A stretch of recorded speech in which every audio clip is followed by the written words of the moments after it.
Hello, our community school. This is a short video to show you how to do the daily health screening on Parentsquare. We are looking at my desktop version of Parentsquare. You can also access it on the phone app, and you'll see like a brownish gray button here on the bottom. It's on the bottom on the iPhone. It may be different on Android, but I'll walk you through doing it on the desktop, and you'll see the same thing on the phone app. So basically, up here on the top right corner, you see the brownish gold bar that says Submit Daily Screening. You will click that, and it'll take you to a place to complete the daily health screening. Please do this every day before you leave the house. If you answer yes to any of these, we don't want you to have to leave the house, come to school, and to even go through that, especially if people are not well. So for me as a staff member, it'll say this form applies to me, Lynn Zakowitz.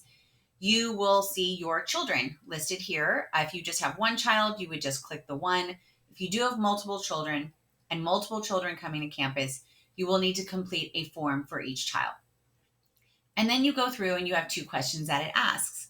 Within the last 14 days, has anyone in your household had contact with a person known to be infected or suspected to have COVID-19?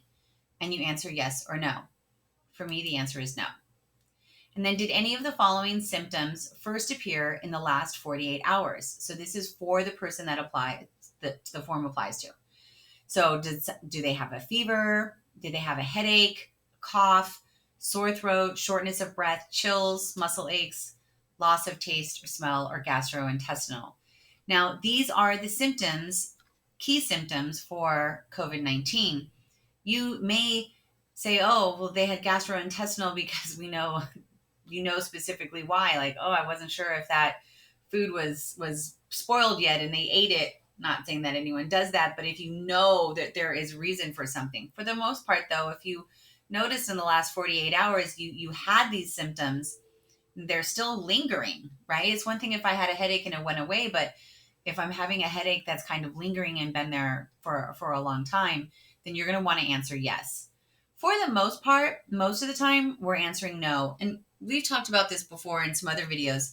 Now that people are wearing masks everywhere, we're finding that people are getting sick and getting some of these symptoms less and less. So if we use these mitigation techniques by wearing the mask, washing our hands, and keeping the distance, you hopefully won't have as many of these symptoms.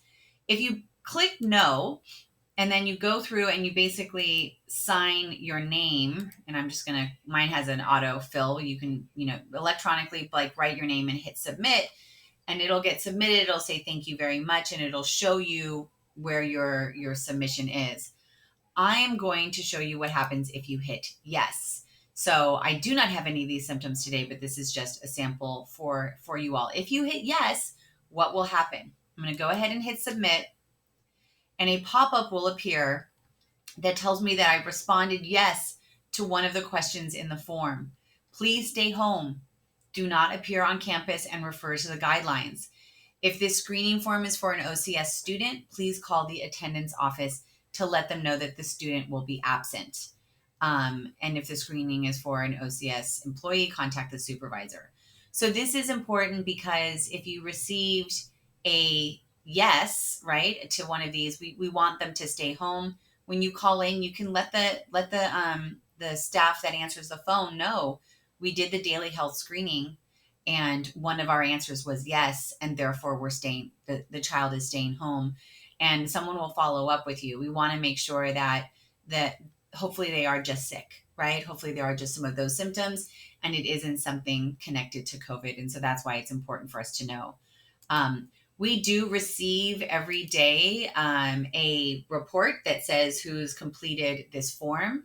When the students are coming to campus, whether it's for cohorts, for hybrid instruction, we will be checking to make sure that the form has been completed in advance. So we'll be able to see that, and we'll know if somebody has selected yes or not. But that's it, pretty simple. You're just going to go over to the submit daily screening and do that every day. Start to get into the habit. You can start it now. You can do it every day now until your child ends up coming onto campus. Or even if your child is staying home, it might be something that you just want to start practicing asking yourselves these questions just for better health. That's all for now. Thank you.